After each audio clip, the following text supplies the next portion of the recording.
Salut à tous, ici Reg, bienvenue dans une nouvelle vidéo avec invité. Cette fois-ci, je suis avec Zoltan pour qu'il nous parle de ses films et séries préférés. Zoltan, présente-toi s'il te plaît. Putain, ça fait trop plaisir déjà. Reg. Avec plaisir. Bah écoutez, moi je suis un youtubeur de l'ancienne génération, j'étais la critique masquée avant, c'est connu à cette époque avec Reg, et maintenant je suis Zoltan le Z, je fais peu de vidéos, mais je fais des lives assez souvent avec David, The Film Talker, que vous avez eu dans une vidéo aussi du même format. Et franchement, ça me fait trop plaisir de venir parler ciné avec toi, quoi. Ouais, ça fait plaisir et tout. Franchement. Est-ce que tu veux un peu parler de ce que tu fais aussi professionnellement, parce que c'est en lien avec le cinéma? Ouais, tout à fait. Moi, je bosse dans le milieu du cinéma. Je suis sur les plateaux en tant qu'assistant. Je suis aussi assistant metteur en scène. Je suis aussi scénariste et aspirant réalisateur. Voilà, donc un de ces quatre. Vous verrez sûrement mon nom en bas d'une affiche de film. Bah, on a hâte, Voilà. Parce qu'on t'a déjà vu dans la vidéo avec Antoine Goya, un peu plus en retrait parce que le but c'était un peu Antoine Goya, quoi. C'était un peu une exception, voilà. Mais cette fois-ci, franchement, super vidéo. Fallait te donner ta vidéo avec ce nouveau format que j'espère les gens aiment pour qu'on parle de films que toi t'aimes bien, qui t'ont marqué. Ça peut être tes préférés ou pas, mais 5 films que tu as envie d'en parler quoi, de manière générale. Ouais. Et je te laisse la parole avec le premier. Écoute, je propose qu'on passe sur le gros mainstream tout de suite. Moi, vraiment un film qui me... le Seigneur des Anneaux, quoi. Un moment... Seigneur des Anneaux, je pense que pour les gens de ma génération, moi j'ai 35 ans, c'est une des plus grosses claques cinématographiques de ma vie, moi, donc j'étends à ma génération, mais... Tu les as vus en salle les Ouais, je les ai vus en salle, j'avais, 2001, 15 ans, à peu près, 11 ans, au début du collège, et c'était un... moi, ça m'a fait l'effet que j'ai l'impression que les gens ont eu avec Star Wars à l'époque, tu vois, cette espèce de œuvre que tu vois à l'âge un peu charnière et qui te change un peu ta vision du ciné où tu te dis putain mais je crois à tout, ça m'embarque dans un univers de malade et surtout je kiffe les revoir, je les ai revus il n'y a pas si longtemps en 4K, je vois que tu as les coffrets derrière. Et franchement, ça reste hyper puissant encore aujourd'hui. Il y a un côté où la manière dont ça a été fait ne vieillit pas tant que ça, même si on peut dire peut-être des effets qui sont quelques datés. CGI, un peu, tu sais, le troll du premier épisode, mais bon, ça te dérange pas du tout, quoi. Non, je trouve que ça gâche pas Tu vois, c'était à l'époque où, en tout cas, je trouve que Peter Jackson, il avait une manière de faire qui était un peu, tu vois, on est là à dire, ouais, par exemple, Jurassic Park, ça vieillit pas, tu vois, parce qu'il y a ce côté... c'est vrai, ouais. La manière dont c'est mixé entre les animatroniques, le CGI, le fait qu'il pleuve, qu'il fasse nuit... Ça vend les trucs. Et je trouve que Seigneur des Anneaux, il est encore dans cette dynamique où c'est assez malin pour que tu te dises pas, putain, ouais, ça a pris vraiment un coup de vieux. Alors que le Hobbit, un peu plus déjà. Alors que pourtant, il arrivait. Le Hobbit, ils sont tous en performance capture, les orques, plus en maquillage. Mais moi, le seul truc qui me fait sortir, entre guillemets, du produit Seigneur des Anneaux, le premier, c'est le troll de la caverne, quoi. Ouais. C'est le seul parce que c'est très éclairant en plus comme scène et tu vois que les textures sont pas. Mais bon, on est en 2001. C'est pas choquant, ça sort pas du tout du film. Mais c'est le seul moment où je me dis, c'est un peu mal vieilli. Mais c'est vraiment le seul, tu vois, parce que tout le reste, même si tu vois que ce soit les éléphants dans le 3 ou tu penses aux 2 aux Ent, ça a super bien vieilli. Tu vois pas du tout. Totalement embarqué dans les armées, tu les vois pas du tout, entre guillemets. C'est-à-dire que tu t'y crois à fond, ça n'a pas du tout vieilli, c'est ça qui est fort. Ouais, c'est vrai que le Hobbit a plus vieilli que le Seigneur des Anneaux. Le Hobbit, il a une esthétique générale qui est plus fake, quoi. Plus lisse, plus cette espèce d'imagerie un peu CGI, tu vois, je regardais Argyle il y a pas longtemps, là, le film de... C'est que ça, ouais. Et en fait, t'as cette imagerie, tu sais, t'as l'impression qu'il regarde par la fenêtre et que tu sais que le paysage, il est pas vrai, alors que c'est un vieux paysage, tu sais, de Grèce. Ou ça Londres, tu sais, ou ça Londres, un truc. Tu te dis, putain, c'est chelou, cette imagerie un peu genre métallique, fausse. Et je trouve que le Hobbit, il est dans cette image-là, alors que le Seigneur des Anneaux, beaucoup moins, et en plus, avec les Master 4K qu'ils ont réétalonnés et tout. Franchement, c'est un plaisir. Je les ai pas vus encore, les Master 4K. Je les ai déjà achetés, mais pas encore vus. Franchement, moi, je les trouve vraiment très, très beaux. Parce qu'ils ont réétalonné, ils ont enlevé les teintes un peu verdâtres ou bleues qu'il y avait dans les Blu-ray. Et après aussi, je trouve que c'est une manière d'aborder cet univers, tu vois, de présenter cette espèce d'épopée. C'est à la fois très solennel, mais c'est très impressionnant. Il y a un truc où... C'est sincère. Ouais, tu vois un vrai amour de ce qu'il adapte. Tu vois que le gars... moi, j'imagine, j'étais pas rôliste à l'époque, je jouais pas au jeu de rôle et tout, mais franchement, quand tu vois la communauté de l'anneau qui court dans la Moria, tu vois, t'as un plan large où d'un coup tu vois Gandalf, tous avec les gobelins derrière et tout, tu te dis, putain, c'était des images qu'à mon avis, les gars, ils devaient fantasmer et qu'ils ont enfin eu, quoi. Ouais, ça me fait penser aussi, si on parle du mal vieillir, tu sais, il y a certains passages au loin où tu vois les petites figurines en CGI et courir, surtout, je pense toujours dans le 3e. quand t'as Sam qui, je sais pas s'il porte encore Frodon ou il court après Frodon, on dirait qu'il est sur un tapis roulant et ça me fait toujours un petit peu rire. Mais en fait, c'est ça qui est bien, c'est que si les trucs comme ça te sautent aux yeux, c'est que tout le reste, qui est quand même beaucoup et faux aussi, te saute pas du tout aux yeux, c'est impressionnant. Mais est-ce que du coup, tu trouves qu'il y a un... Bon, le Hobbit, c'est qu'il y avait un cynisme différent parce que c'était pas Peter Jackson qui devait le faire, il arrive en il arrivait même, il y a une confiance dans les effets qui est plus la même qu'à l'époque de Seigneur des Anneaux en fait. C'est-à-dire que le Seigneur des Anneaux, il est encore sur la retenue, à essayer de trouver des idées composites pour réussir à... Tu vois, il utilise vachement, par exemple, de doublures enfants pour faire les Hobbits quand ils sont... Donc il doit conceptualiser sa mise en scène en disant, je peux pas tout faker. À un moment, il faut que ce soit un peu comme Jurassic Park, on est encore sur cette dynamique de je peux faire confiance à certains effets, donc je le fais sur le troll, sur Gollum, tu vois, mais je peux pas tout faire comme ça. Alors que le Hobbit, on est en mode milieu des années 2000, enfin début des années 2010, allez c'est bon, on peut tout faire. Et là, une fois que tu peux tout faire, en fait, il y a un moment où bah tu perds un tout petit peu. Moi j'aime bien le Hobbit. Ian McKellen, il pleure en tournage parce qu'il est sur des fonds verts à 12 000 km des acteurs. Ça c'est c'est marquant ça, ce truc-là. Parce que pour rappeler, il a pleuré, le mec qui joue Gandalf, il pleure. Je mettrai l'image, mais il est entouré de fonds verts quoi. Il est la même table que le Hobbit, mais en mode fond vert et c'est crade quoi. Ouais, parce qu'à l'époque, le Seigneur des Anneaux, si je dis pas trop de conneries, je me souviens pas exactement, mais je sais qu'il y avait énormément de perspectives forcées. Pour le Hobbit, il y a quasiment que ça. Tu sais, t'as des gros anneaux, t'as les tables qui sont en diagonale entre guillemets. Mais ça pour le Hobbit, pour le Seigneur des Anneaux, c'était beaucoup plus vraiment des choses un peu forcées. Donc avec les mecs étaient quand même qui interagissaient ensemble, mais tu vois de manière visuellement trichée, alors que dans le Hobbit, c'était des compositing digital beaucoup plus. Et forcément, lui, à un moment, on dit qu'il a eu un moment sur le tournage où il s'est effondré en mode. Oh, mais il y a la vidéo, il y a les images et tout. Qu'est-ce que c'est que ce boulot quoi. Je crois que c'est dans les behind the scenes des Blu-ray où il en parle. Il parle à une balle de tennis et il pleure quoi. C'est un peu le symbole de cette génération, ça avec le Hobbit qui est très lisse. Et je pense que tu as vu la première saison de la série. Et c'est vrai que même s'ils ont mis les orques en maquillage, costume, moi j'ai plus l'impression de voir le Hobbit. Dès que la caméra s'écarte et que tu vois un décor, tu crois plus. Et ça c'est un truc qui est un peu une mode bizarre, c'est que tu as l'impression qu'ils ont peur de montrer des vrais lieux aujourd'hui. C'est-à-dire que tu vois, la trilogie originale elle est filmée en Nouvelle-Zélande, ils n'ont pas retravaillé beaucoup des environnements de la Nouvelle-Zélande. C'est-à-dire que quand tu as des gros plans, ça c'est une montagne de Nouvelle-Zélande. La ville d'Héroïne, par exemple, qui est au milieu de la plaine, là ils ont construit quand même une grosse partie pour qu'à l'image, t'es 80% de vrai et 20% mais ils n'ont pas alterné ce qu'il y a autour. Quoi. Alors que maintenant, t'as l'impression qu'ils ont peur de montrer des vrais endroits qui existent dans la vraie vie. Mais je pense sais pas pourquoi. Je pense que c'est pour un rapport d'harmonisation en fait. En vrai, tu vois, je pensais, franchement, je reviens à Argyle parce que à Argyle, je me suis dit, mais attends, il y a un moment, je veux dire, un personnage qui regarde par une fenêtre, tu te retrouves à devoir faire. Parce qu'à un moment, elle regarde par une fenêtre un paysage de montagne par l'avion, tu vois. Tu te dis, mais tout ça est créé de faux, quoi. Genre, il n'y a pas moyen de juste filmer un putain de paysage, une montagne un peu le soir et tout. Et je pense qu'en fait, c'est pour avoir une espèce d'homogénéité visuelle où ils se disent, tout est créé de la même manière, c'est plus simple. Ouais, et puis je pense que c'est une question d'avoir le contrôle sur, imagine, ils voulaient plus mettre des montagnes, mais autre chose. Ouais, c'est ça. Mais ça, c'est souvent l'argument qu'on a donné pour porter Marvel. Au final, ça permettait à la fin de la chaîne de production. Pour exploiter les artistes jusqu'au dernier moment.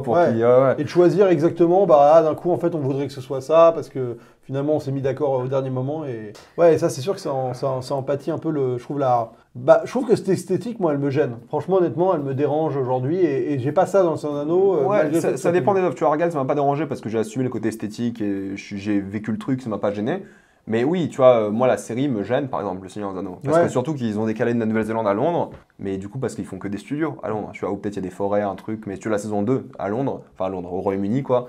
Même s'il y a des beaux endroits, c'est pas la Nouvelle-Zélande et ils profitent plus des environnements. En fait, ils profitent juste des décors, ça Pinewood ou n'importe où et ils font des décors. Peut-être il y aura quelques plans d'extérieur et tout, mais c'est vide et c'est.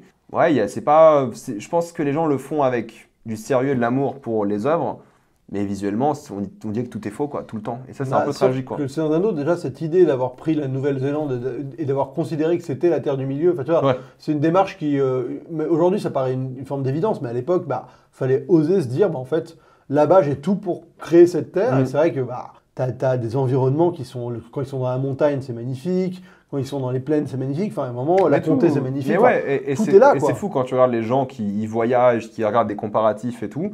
Ouais, c'est les mêmes plans, quoi. Tu vois, ils ont rajouté peut-être une forteresse, ils ont rajouté peut-être des camps, des trucs, mais c'est les mêmes images. Ils n'ont pas alterné, je sais pas, c'est la couleur de l'herbe ou quoi. Ils ont dit, bah là, ça c'est la Nouvelle-Zélande, c'est comme ça, c'est stylé, c'est la terre du milieu et on assume. Ça fait penser un peu à tous les films de SF qui vont en Islande, tu vois. Ouais, bah un peu. Mais j'aime bien justement qu'ils assument le côté, voilà, bah, c'est l'Islande, c'est la SF, c'est comme ça fait un peu alien entre guillemets et c'est top, tu vois. Mais maintenant, j'ai l'impression qu'ils ont peur de tourner en extérieur, surtout il y a le côté un peu spoiler et tout, ils ont pas envie qu'il y ait des leaks, des trucs sur les grosses machines, quoi. Bon, comme si on avait quelque chose à faire, des leaks des anneaux de pouvoir. Je pense que les gens, ils ont trop confiance dans ce qu'ils peuvent créer digital de manière un peu artificielle et que ça ressente la même chose. Et moi, c'est vrai que le Seigneur des Anneaux, ça coûte 20 fois plus cher, quoi. Du coup, ouais, mais c'est bizarre, c'est pas le même process. Mais c'est vrai que moi, voilà, c'est un truc, depuis quelques années, j'ai un vrai désenchantement du blockbuster, on va dire. Quand même, il y a peu de blockbusters, tu vois. Bon, récemment, on a eu Furiosa, même Furiosa, il y a ce truc un peu fake. Ouais, hyper numérique. Voilà, surtout comparé à Fury Road. Voilà, il y a quand même dans les films que j'aime, tu vois, il y a encore ce truc-là. Dune, j'avoue, récemment, je me suis fait avoir. J'ai pas trop eu ce problème-là et tout, ça c'est clair. Dune, ils ont fait pareil, ils ont dit voilà, Arrakis, c'est la Jordanie et Abu Dhabi, je sais pas quoi, tu vois, ils ont dit ok, c'est ça. Tu vois. Et donc ça pour moi je me suis fait sans avoir, même parler, pardon, ils suivent le chemin de Laurence d'Arabie qui a filmé là-bas. Laurence d'Arabie c'est en Jordanie aussi, je dis pas de bêtises, c'est Denis Villeneuve qui a eu l'idée de filmer là-bas, parce que c'est un peu l'œuvre héritière entre guillemets. D'accord. Non, je dis parce que je le vois d'ici, c'est pour ça, il est juste là. Mais je crois que c'est en Jordanie, il manque 10 minutes du film, je me suis endormi avant la fin. T'as pas le droit. Après ça dure 3h40, mais quand même. 4h20. Vas-y au cinéma un jour quand il est rediffusé. Ça, il faut.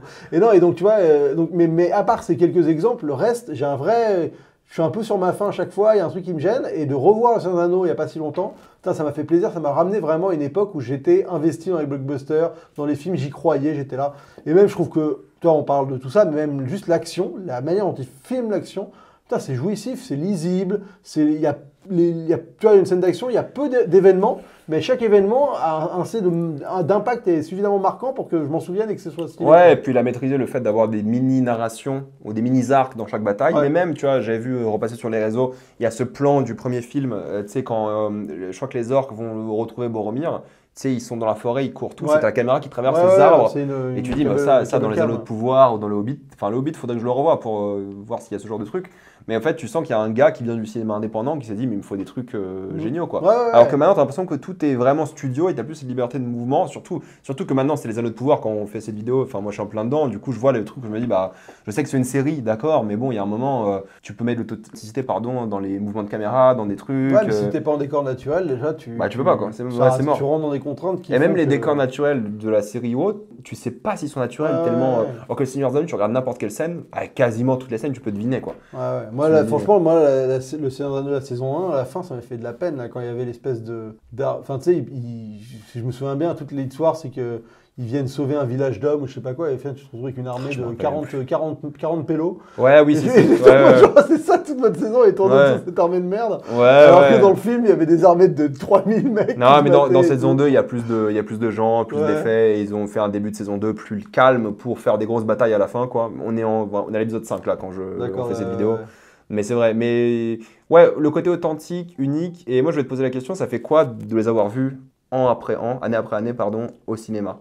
Ah bah c'était un événement. Parce que ça se faisait pas trop ça à l'époque, entre guillemets. Non, ça se faisait pas du tout même. C'était la première fois qu'il y avait, sur 3 ans, on savait qu'on allait avoir un film tous les ans. Parce qu'après il y a eu Matrix qui a fait un peu ça sur 6 mois, mais qui n'était pas la même. Ouais, mais ils ont attendu quelques années avant de. Avec le 2 et le 3. Non, franchement c'était un événement. Le premier, moi, ce que je me souviens, mon frère était chaud patate parce qu'il était déjà sur Internet. Il était plus âgé. Ouais, il était plus âgé et il savait que ça, tu vois, il y avait un truc, donc il m'avait chauffé bien. Mais moi, ma génération, ils savaient pas ce que c'était, tu vois. Genre, les gens de ma classe, le Seigneur des Anneaux, quand je disais le Seigneur des Anneaux, les gens disaient le silence des agneaux, tu vois. Alors, je me souviens de ce truc récurrent même le nom, à part les littéraires qui avaient lu le bouquin, les gens qui étaient dans ce milieu-là, tu vois, le côté geek de l'époque, JDR, figurines, Heroic Fantasy, tout ça, eux, ils savaient et ils attendaient. Mais le 1, je pense que ça a vraiment été genre « Oh, ah ouais, la claque !» quoi. Parce qu'en plus, on arrivait après Star Wars, la prélogie. Ah ouais, c'était 2 ans après. Qui avait pas divisé, trop divisé, qui avait divisé quand même, qui avait justement un abus de numérique et tout ça. Et là, il y avait un truc genre « Waouh, putain, c'est carré, quoi !» Et le 2, il a mis tout le monde d'accord, là, les gens sont... Et le 3, moi, c'était un événement, je me rappelle, j'ai fait 8 heures de queue. Avant de le faire, j'étais un peu. Mais parce que j'avais fait une séance avec 15 potes et pour avoir les meilleures places, j'étais arrivé. J'étais arrivé 8 heures avant et il y avait des gens qui faisaient la queue avec moi. Donc c'était pas genre, j'étais pas le seul boulet. Mais non, c'était un événement assez ouf, quoi. Et ça montait d'année en année, quoi. Mais c'était, moi je pense que, et d'ailleurs c'est magnifique que le 3 ait gagné tous les Oscars et tout, parce que ça a vraiment été la récompense de ce projet qui est assez improbable et qui a réussi à... Moi, mon préféré au final, ça reste le 1, parce que c'est celui, je trouve, qui est un appel à l'aventure, qui a une espèce de simplicité dans son truc. Après, j'aime beaucoup le tous, mais le 1, je trouve que c'est vraiment celui que je préfère. C'est une intro assez parfaite, quoi. Ouais, et il se regarde, il dure 3 heures et quelques, enfin tous durent 3 heures et quelques, quoi. Et il se regarde le premier, mais comme ça. Ah ouais, le premier, il passe crème et tout, tu vois, il est fort, et les séquences, elles marchent toutes bien et tout. Et voilà, donc c'est franchement, non, c'était, c'est pour ça que moi, avec le recul, ça reste mes blockbusters favoris. Toi, je suis un fan de Star Wars aussi, mais Star Wars, il y a un côté où c'est pas ma génération, d'une certaine manière. Enfin, maintenant qu'ils en ont refait et tout, et c'est moins bien aussi. Et c'est devenu de la merde. Non mais, non, mais même. Ouais, là, voilà. Et je trouve que le Seigneur des Anneaux, ça reste vraiment un truc parfait de ma génération. Ouais, les 3 opus sont vraiment, même si le 2 est un peu moins bien, je trouve. Ouais, parce qu'il surtout la version longue est peut-être un peu longue, justement. Ouais, là, mais ça reste le très haut du panier, quoi. C'est l'une des plus grandes de l'histoire du cinéma, clairement. Là, il n'y a aucun doute. Ok. Ouais, je vois. Ouais, enfin, je comprends. Je pense que tout le monde est d'accord sur ça. Oui, bah, c'est aucun doute. C'est vraiment un truc, je pense que ça met tout le monde d'accord. Ouais. Puis c'est que nous, moi, c'est plutôt la génération Hobbit. Du coup, moi, j'avais 14-15 ans quand le Hobbit est sorti. Plutôt, c'est 2011. Pas la même, et surtout, c'est le Hobbit, quoi. Sans vouloir. Il faudrait que je le revoie parce que je pense que je serais moins dur avec. Moi, j'avais bien aimé la Désolation de Smaug. Le 3e, moi, j'avais détesté. Faudrait que je le revoie. Le 3e, c'était un peu plus vulgaire. Il y avait une version longue, violente, si je dis pas de bêtises, qui existe, peut-être. Faut voir. Mais il faudrait que je redonne la chance à ces Hobbits, films. moi, je les ai revus. J'ai eu la chance de faire un festival de la bonne 3D au Club de l'Étoile à Paris, où ils ont repassé les 3 en HFR 3D. Okay. Et là, pour le coup, j'avoue que, en fait, pour les avoir vus en 2D et tout, c'est con, ça fait un peu genre l'élistisme de merde, mais tu perds vraiment un truc parce que, en fait, l'esthétisme de ces films-là en 3D HFR est cohérente avec... C'est-à-dire que les humains paraissent plus faux que les orques en CGI, par exemple, en 3D HFR. Il y a un effet bizarre où ça transforme l'esthétisme et c'est beaucoup plus harmonieux et en plus la mise en scène est adaptée. Et alors que je trouve qu'en 2D, j'ai toujours trouvé moche. Tu sais qu'ils ont l'air de mémoire d'être faits un peu avec la 3D en tête quand même. Parce que même je me rappelle les tonneaux dans le premier ou deuxième, ils viennent toujours devant la caméra, il y a un truc où... Dans le premier, c'est plus la séquence... Tout vient vers la caméra tout le temps. Dans les mines, et où avec les gobelins, tu vois qu'il y a plein de jeux à cam. Et c'est vrai que c'est un peu frustrant d'avoir des œuvres comme ça qui ont été conçues pour une certaine manière d'être vues et elles sont quasiment plus visibles de cette manière-là. Le seul moyen, c'est en plateforme de streaming aujourd'hui, mais aucune plateforme de streaming veut se permettre. C'est vrai qu'avec l'Apple Vision Pro, si ça se démocratise, peut-être qu'on aura en théorie, tu pourrais même sur une télé normale, parce que les télés maintenant elles font 60, 120 FPS, tu pourrais. Ouais, mais t'as pas la 3D. Mais t'as pas la 3D du coup. Mais par contre, t'as la HFR. Ouais, le HFR, je sais pas si la HFR sans 3D. Il était en 48 images. Comme Avatar 2, quoi. Moi, j'ai vu qu'Avatar 2 en HFR. Ouais, mais qui était variable en plus, donc c'était un peu foireux. Ouais, moi je préférais. J'ai pas vu la version full HFR, mais j'aimais bien parce que les scènes d'action étaient moins floues et les scènes de dialogue, t'as pas besoin de. En tout cas, c'était. Avec la 3D, moi je me rappelle, le premier, j'avais eu la chance de le voir au cinéma en 3D HFR parce que j'avais trouvé une salle qui le faisait. Et au début, j'ai éclaté de rire parce que c'est vrai que le début de la HFR, tu sais, t'as les mecs qui bougent t'as l'impression que ton cerveau est pas habitué, donc ils bougent en accéléré et tout. Et in fine, en fait, à un moment, t'as une immersion qui est créée, qui est... Parce qu'en fait, le truc du HFR, c'est vu que c'est très... L'image, le principe du HFR, c'est que t'as plus d'images, donc il y avait plus net. Mais la 3D, en fait, ça accentue le rapport de flou, de mise au point. Et donc, ce qui est net est très net, et ce qui est flou et donc cette profondeur, elle marche vraiment. Et donc, sur Avatar, moi j'ai bien aimé la HFR variable. Moi j'étais assez friand. C'est pas là où ça m'a marqué le plus, quoi. J'ai pas trouvé ça très probant. Ok. On passe à un autre film. Allez. Je voulais changer de registre. Je voulais parler un peu cinéma français, un film que j'aime beaucoup. C'est L'Auberge espagnole, donc de Cédric Clapiche, qui est un film du début des années 2000 sur le personnage de Romain Duris qui va initier une espèce de saga, parce qu'après il y a eu les poupées russes, le puzzle chinois, et depuis il y a eu même Salade grecque. J'ai pas vu le dernier que t'as cité. J'ai pas vu Salade grecque moi. J'ai juste vu celui d'avant, j'ai pas vu. Le puzzle chinois. Puzzle chinois, qui est celui qui. En fait, il les suit un peu à la manière d'un Richard Linklater, qui est un autre indépendant américain qui joue sur des personnages et leur évolution dans le temps un peu. C'est un peu et je trouve que Clapiche, il a un peu cette logique-là. Oui, et Salade grecque, c'est l'année dernière. Ouais, c'est ça, c'est la série sur Prime. J'ai pas regardé, c'est sur leurs enfants, les enfants des personnages. C'est vraiment, tu vois, ok, d'accord. Et qui partent en vacances en Grèce. Donc je crois que les personnages importants, genre Cécile de France, Romain Duris, qui sont les personnages, et Audrey Tautou, qui sont les personnages un peu récurrents de la saga de Clapiche, ils sont là au début pour faire le relais un peu, je crois. Mais j'ai pas regardé. Marketing. J'imagine. Et donc, en tout cas, L'Auberge espagnole, ce que j'aime énormément dans ce film, c'est que, je trouve que c'est très fort de réussir à encapsuler quelque chose, une expérience comme c'est, parce que le principe du film, c'est donc que c'est le personnage de Xavier, qui est joué par Romain Duris, qui, parce qu'il a une année un peu à perdre scolairement, il va faire un Erasmus. Il est un peu paumé, et il va faire un Erasmus à Barcelone.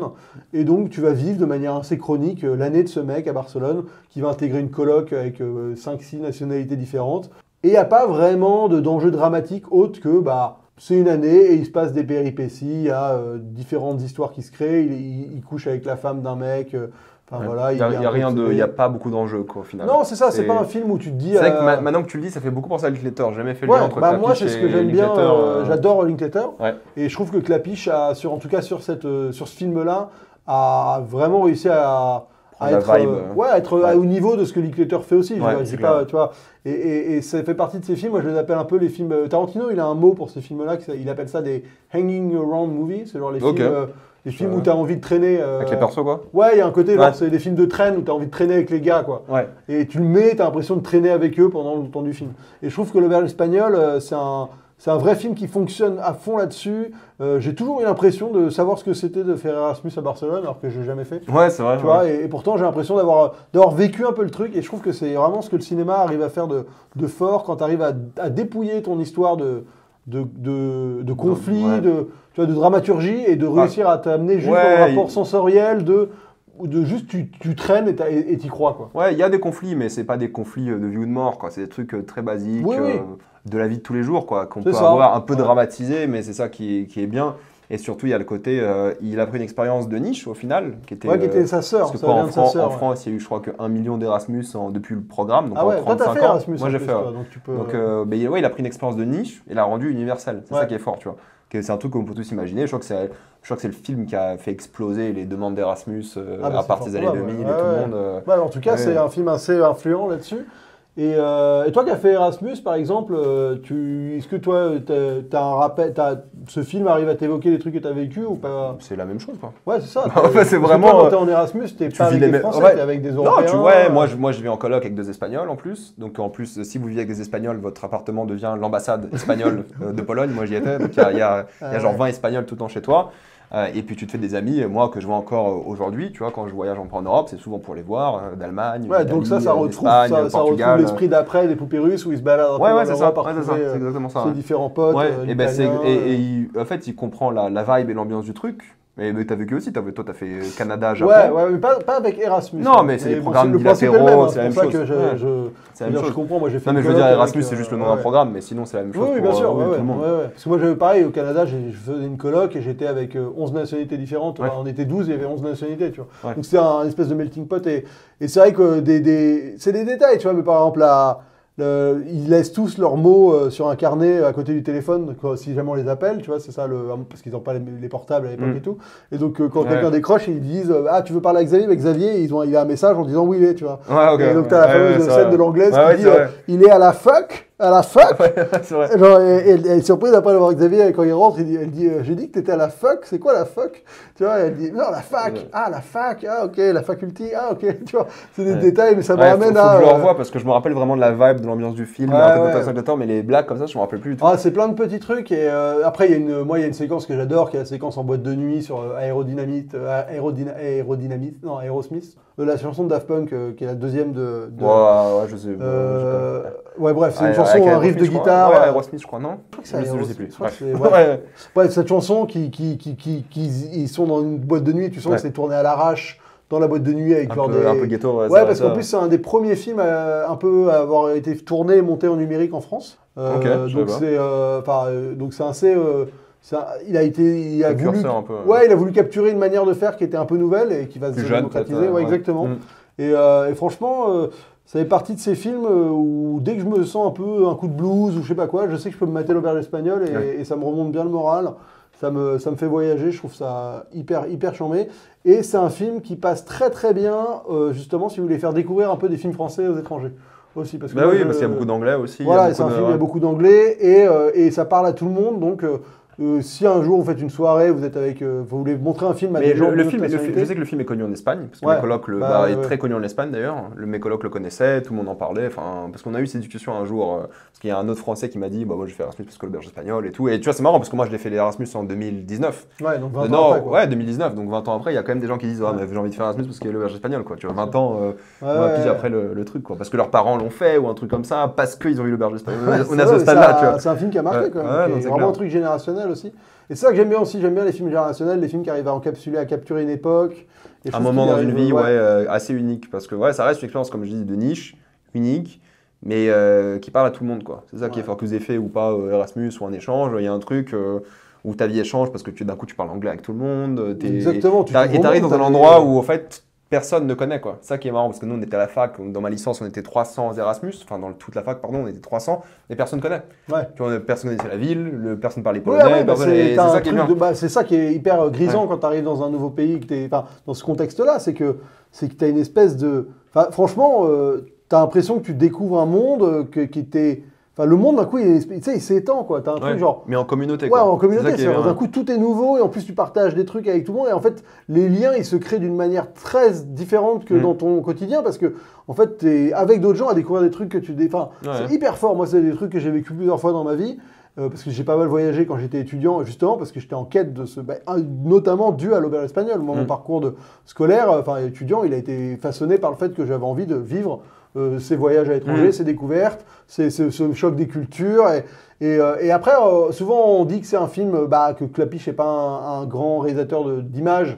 C'est pas un film qui est basé sur le visuel et tout. Mais je trouve ça très, justement, respectable de faire un film où tu oublies que tu regardes un film presque. Parce que justement, tu n'as peut-être pas des plans marquants. Il y a un côté très sobre dans la mise en scène. Et Linklater, moi, je le mets un peu dans la même catégorie. Où ça ne joue pas là-dessus, ça joue sur les persos. Quand tu regardes le nouveau, je sais pas si tu l'as vu, Hitman. Pas encore.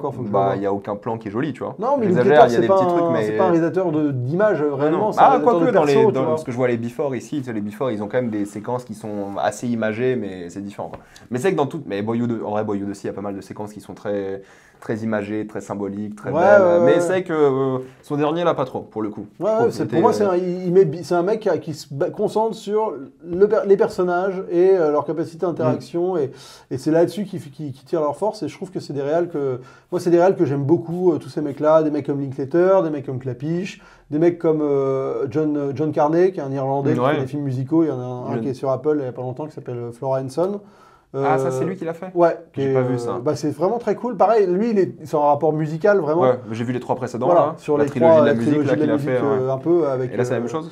C'est exactement la même chose. Franchement, ça va être trop bien. Il est fidèle à lui-même. C'est trop bien. Parce que les 3 étaient top, quoi. Ouais, c'est ça. C'est une préférence pour Sing Street, quand même. Sing Street, j'aime beaucoup. Il y a un truc encore plus jeunesse. Parce que, les autres, c'est des adultes. Ouais, pour rappeler, c'est la première qu'il a fait un peu musicalement, c'est Once. Ça, c'est avec Mark Ruffalo. Non, ça, c'est le deuxième. One, c'est celui qui se passe à Dublin, qui est fauché, qui est filmé avec une caméra de merde, avec Glenn Hazard. Je vois très bien l'affiche. C'est pas celui que j'ai moins aimé, moi. Ouais, c'est plus, on va dire que c'est le plus âpre. Tu vois, c'est filmé vraiment de manière austère. Mais bon, il est intéressant. Après, tu as donc Begin Again, qui en français s'appelle New York Melody, avec Mark Ruffalo et Keira Knightley, sur un agent musical qui trouve une chanteuse. Ça, c'est chambé. Et Sing Street, qui est vraiment... Sing Street, moi, ce que j'aime beaucoup, et c'est un peu pareil avec l'auberge espagnole, c'est que tu sens que c'est des films... Le réal, il revit une période qu'il a vécue ou qu'il aimerait bien revivre. Tu vois. Et lui, il a le côté Irlande, qui est quand même, il doit avoir 40, 50 ans, voire plus. Il a vécu une Irlande complètement différente et mélangée au catholicisme, et mélangée au fait qu'il y a 2 Irlandes différentes sur la même île, et le Royaume-Uni, et le fait de vouloir s'émanciper, partir. T'as l'impression que l'Irlande, c'est un trou à ras, la manière dont c'est ça. Alors que maintenant, c'est l'un des pays les plus propices d'Europe. Mais c'est très bien. Et il a ce côté-là. Et tu sens, tu vois, il parle du rapport musical avec son grand frère, le fait qu'ils écoutent Duran Duran, que genre le rock c'est un peu nouveau, ce rock alternatif c'est un peu nouveau, tu sais. Et tu sens qu'il y a une authenticité dans ces films-là, que les gars ils ont mis de leur chronique de vie dedans. Et puis Sing Street, ce qui est bien, c'est qu'il y a le côté presque, ignorance de la jeunesse. Le mec qui est complètement amoureux d'une fille qui est beaucoup plus âgée que lui, qui veut partir. La tagline, elle est charmée. C'est un mec rencontre une meuf, la meuf est pas intéressée, le mec décide de créer un groupe. Ah ouais, en anglais, c'est Boy Meet Girls, Girl is not interested, Boy start a band. Ouais, c'est beaucoup mieux en anglais. En anglais, c'est beaucoup mieux. Mais je trouve que ça vend tout le film du gars qui va créer un groupe de rock juste pour draguer une meuf. Et qui va en fait découvrir beaucoup. C'est l'intérêt. Donc ça fait vraiment, c'est toute une partie du cinéma, il y en a plein d'autres. Ouais, c'est réel, franchement, ils sont top. C'est pas cool, tout vite Clapiche, mais Clapiche, c'est hyper inégal, il y a plein de trucs moi que j'aime pas trop non plus. J'aime pas tout de Clapiche du tout, mais quand il arrive à mettre en place son truc et que ça fonctionne, je trouve que c'est vraiment top. Mais bon, c'est pas du tout. Autant Linklater, je trouve qu'il a très peu de déchets.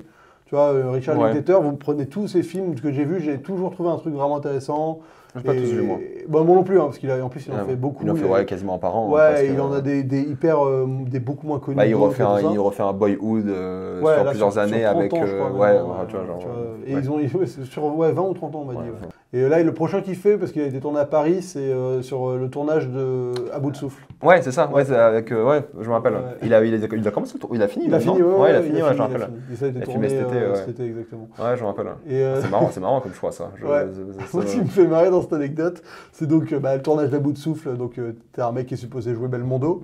Et il y a un acteur en ce moment qui commence à être un peu coté, qui s'appelle Victor Belmondo, qui est le petit-fils de Belmondo. Et il n'a pas été pris pour le casting. Ah ouais. Il a passé le casting. Il a pas été. Rire, tu te dis, tu passes le casting pour le rôle de ton grand-père et tu dis non, c'est bon, t'es pas suffisamment ton grand-père. Ah ouais, c'est marrant. Mais ouais. Bon, après, c'est normal, mais ça me fait rire, tu te dis que tu dois tellement te sentir quand tu vois le casting du rôle. Ça me fait penser, j'avais vu une anecdote un peu pareil avec, c'était le film d'Idris Elba avec le tigre ou le lion. Là. Ouais, The Beast. Ouais, quelque chose comme ça. Bon. Et sa fille, Selma, passait le casting, et c'est une autre fille qui a été prise parce qu'apparemment il n'avait pas assez d'alchimie avec sa fille. Donc tu fais, apparemment sa fille ne lui a pas parlé pendant des semaines, elle était trop limitée. C'est comme Chaplin qui a, je sais pas si c'est le jour du bain, mais tu sais, qui a perdu un concours de sosie de lui-même. Oui, je sais pas si c'est vrai, mais ça fait rire dans l'idée. C'est le genre de truc un peu absurde. Oui, il y a plein d'acteurs qui essaient ou de personnes connues qui font des compétitions de sosie comme ça. Tu vois. Mais donc voilà, donc l'auberge espagnole, je vous recommande si jamais c'est trop bien. Vous voulez le découvrir, c'est toute une époque, quoi. Un troisième ? Bah écoute, un troisième, Forrest Gump. Forrest Gump, grand classique américain pour moi, vraiment. Donc un film de Robert Zemeckis, 1996, 14 je crois, un truc, ouais, peut-être 14. Avec donc Tom Hanks. Bon, c'est ultra connu, Forrest Gump. On est sur la vie de Forrest Gump, qui est quelqu'un qui a un retard mental, léger quand même, et qui va en fait, moi ce que j'adore avec ce film, c'est que c'est...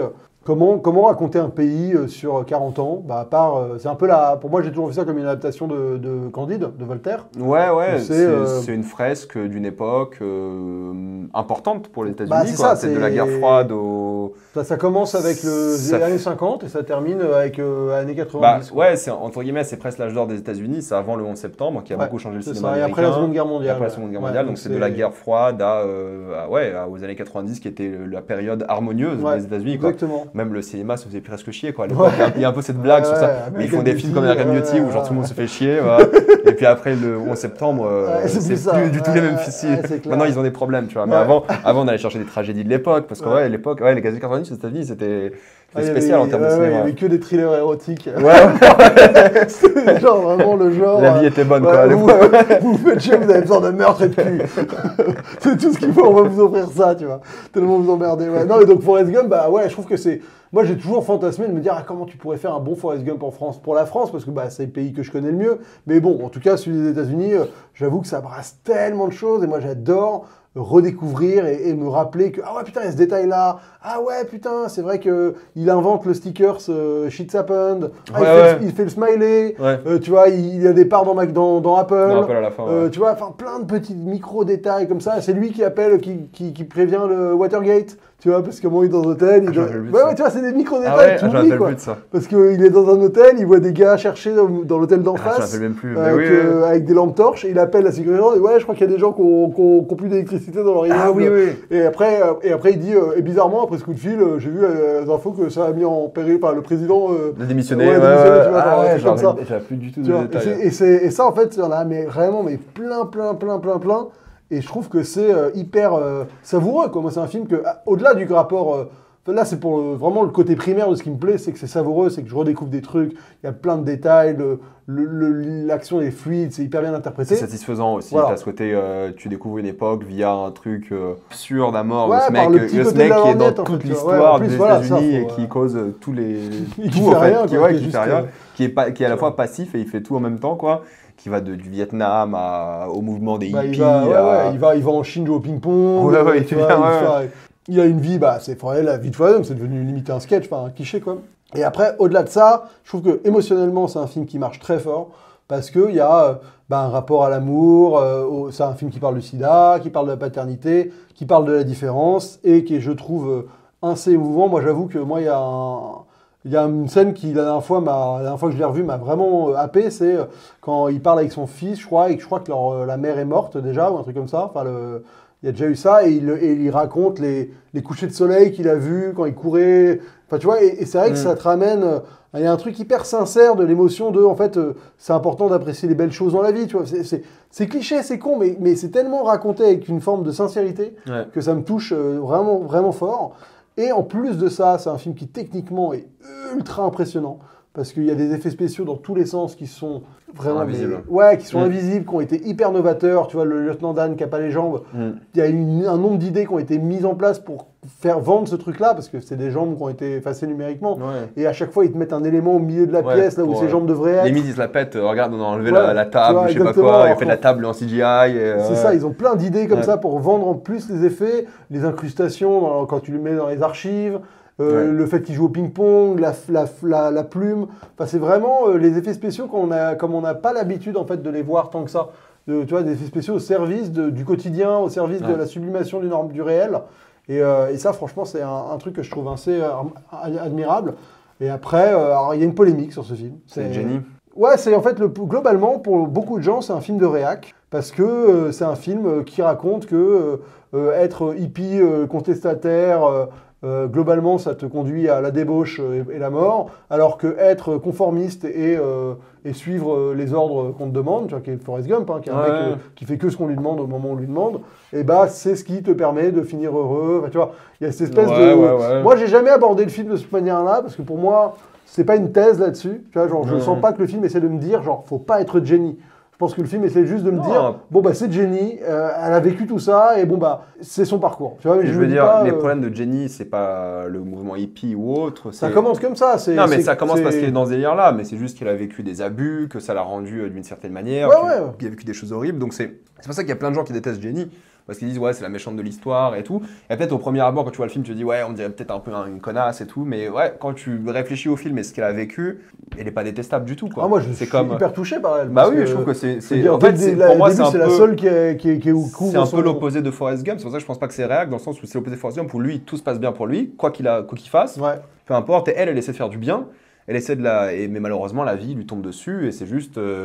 Il y a un côté un peu chance à Forrest Gump, tu vois, j'ai toujours vu ça comme ça, et que même avec la plume qui arrive au bon moment, il y a cette trajectoire, tu vois que c'est le vent qui dirige dans une direction et une autre, et ça peut aller dans n'importe quelle direction. L'allégorie, elle est là, c'est lui, il a suivi le vent. Et il a eu de la chance. Et l'histoire de la boîte de chocolat, c'est que tu sais jamais sur quoi tu vas tomber, tu peux tomber sur des bons chocolats ou des mauvais. Et je trouve qu'il est quand même très critique des États-Unis, je veux dire, ça prend pas du tout le point de vue, c'était bien le Vietnam ou autre, au contraire, avec Lieutenant Dan, avec Booba, c'est ça? Ouais, Booba Gump et tout.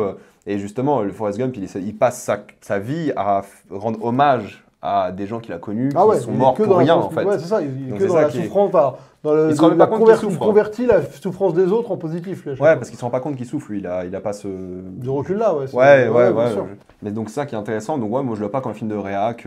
C'est un film sur le destin, sur la vie, sur la chance, sur des choses qui se passent, quoi. Parfois, tu n'as pas de contrôle sur ce qui se passe. Jenny, c'est un bon exemple. Et il y a des gens qui la détestent, mais pour moi, c'est comme détester un peu, tu vois, Skyler de Breaking Bad, tu vois. Ouais. Oui, elle fait des trucs un peu de connasse, disons les choses. Ouais. Mais Walt, en termes de connard, il n'y a pas débat. Mais tu vois, il y a un truc où, en fait, Walt, oui, non, il n'y a pas débat. Non, il n'y a pas débat. Mais elle, parce que... la fin de la saison 3, je crois. Même avant, mais il n'y a pas débat. Et elle souffre de son mari, puis sur d'autres trucs. C'est un peu pareil que Jenny, tu vois, elle a souffert de choses qui ne sont pas sa faute au final, mais qui font sortir le pire de ces gens-là. C'est des gens qui sont à fleur de peau et qui sont...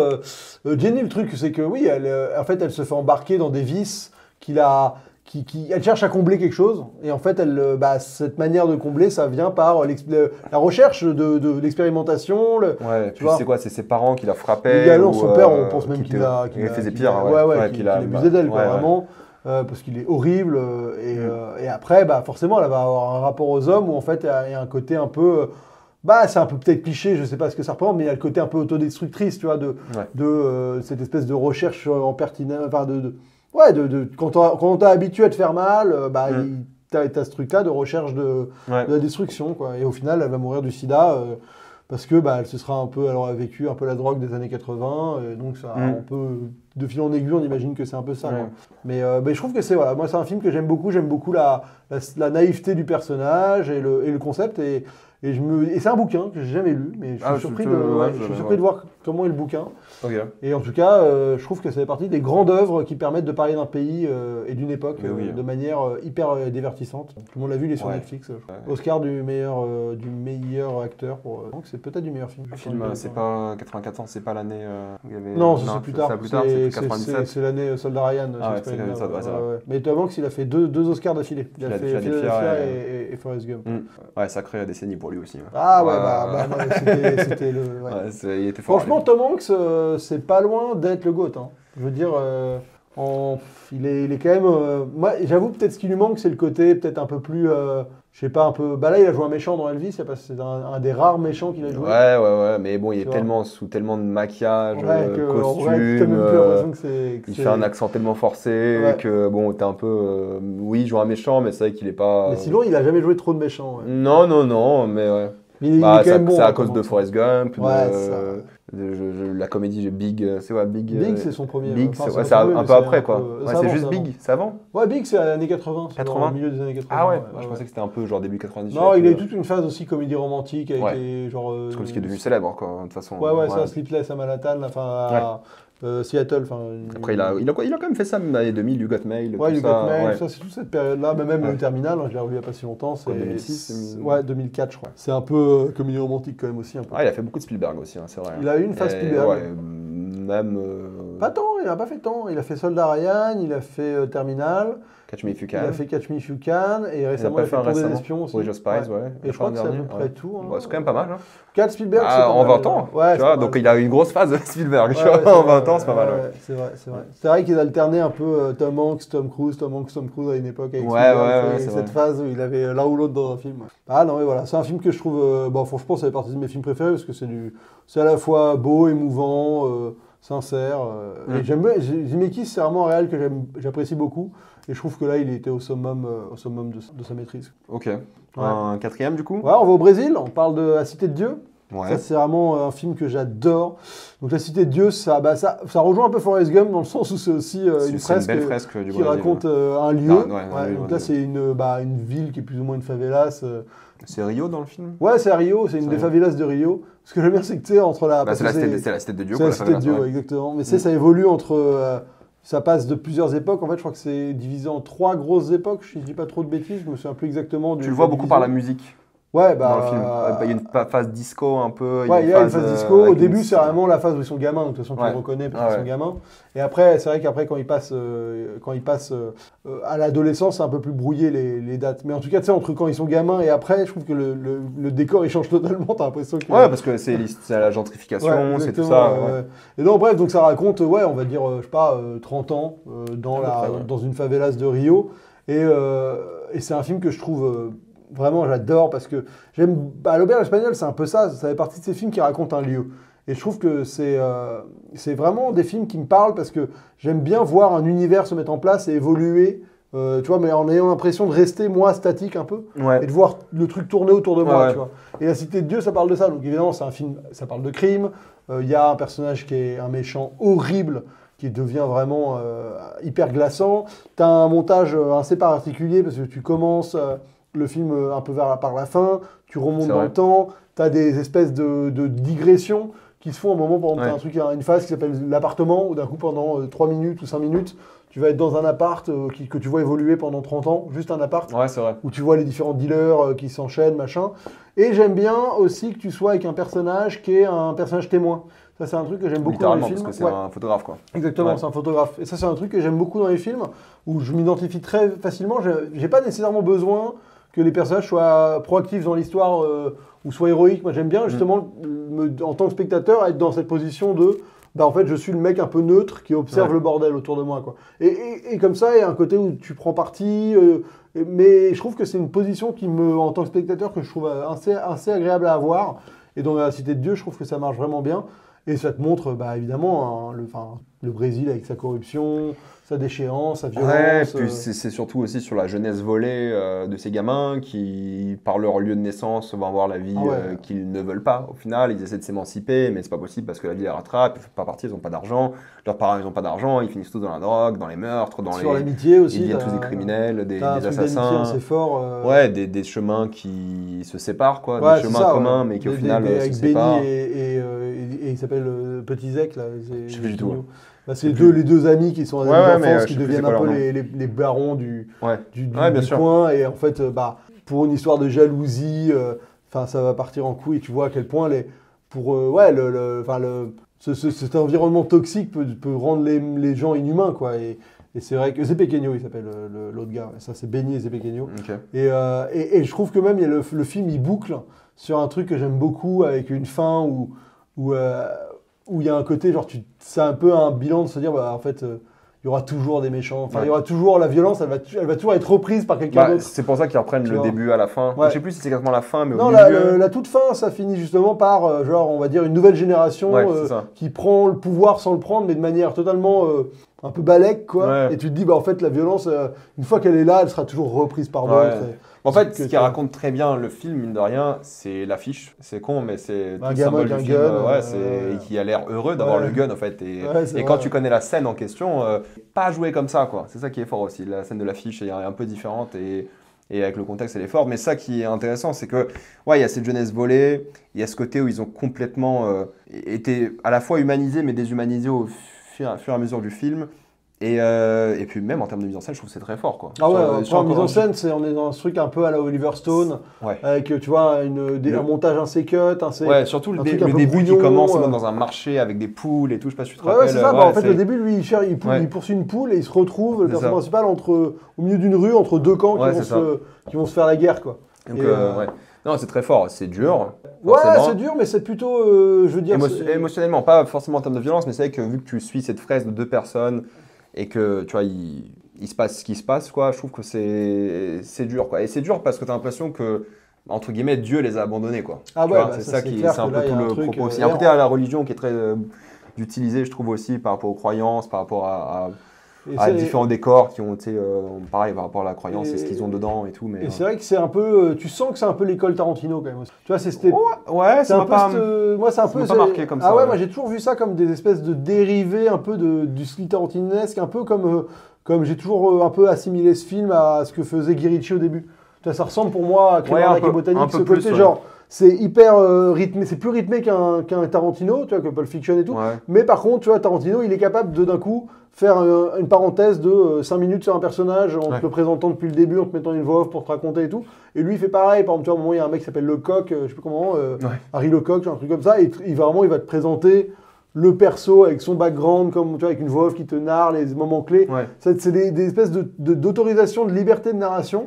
Et il y a un peu ça aussi dans Snatch et dans Crémarnac et Botanique. C'est cette espèce de liberté de se dire, en fait, le récit il se compose on prend les choses à droite à gauche, on les met ensemble. Et en fait, je trouve que c'est un peu Tarantino pour moi qui, avec Pulp Fiction, s'est autorisé à faire un peu ça.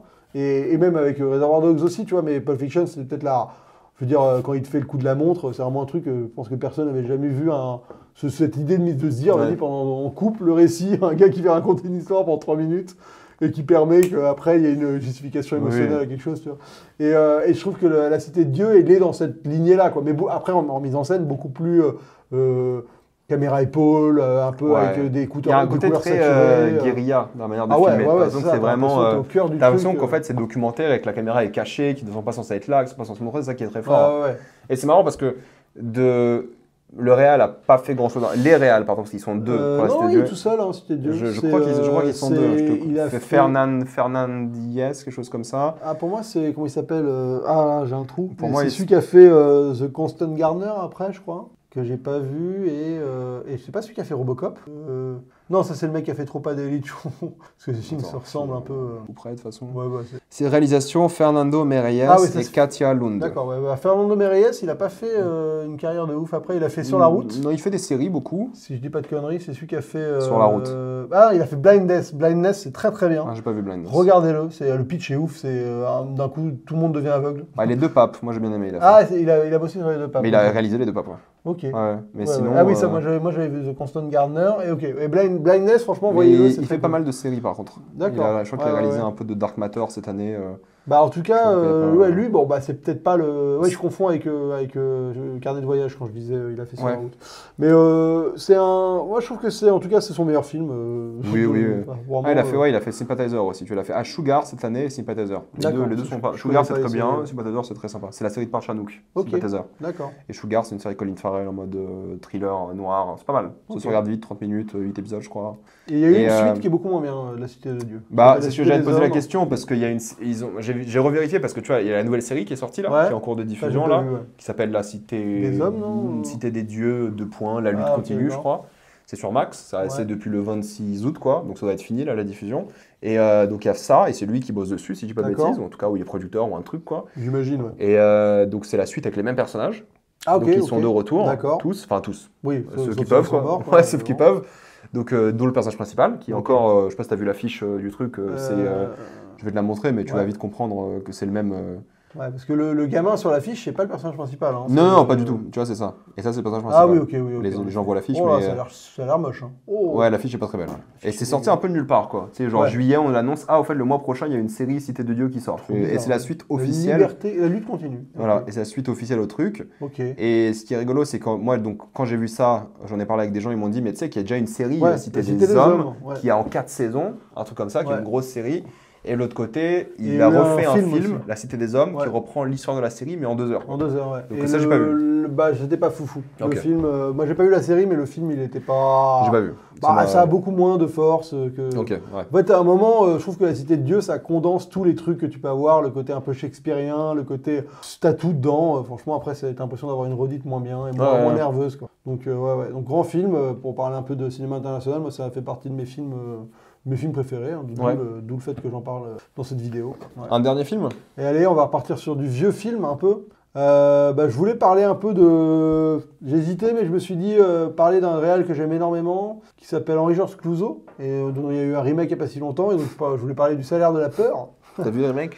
Non, j'ai pas T'as vu Franck Gastambide, t'as fait dans ce moment. Non, franchement, j'aurais pu, c'est juste que personne m'a dit que c'était bien. Non, mais il y a un moment quand vraiment personne me dit que c'est bien. Parce que des remakes, il y en a. C'est pas Sorcerer. Si, Sorcerer, remake de Salaire de la peur. Friedkin. Ça, c'est potentiellement même mieux que. Moi, j'aime moins, mais en tout cas, c'est considéré comme un chef-d'œuvre aussi. Ouais, mais ça reste un remake, quoi. Ouais, exactement. Je sais pas si c'est un remake officiel ou. Ah oui. Ouais, c'est officiel. Après, Salaire de la peur, c'est un roman à la base, donc peut-être que c'est une adaptation. Une réadaptation du roman. Ah, ok.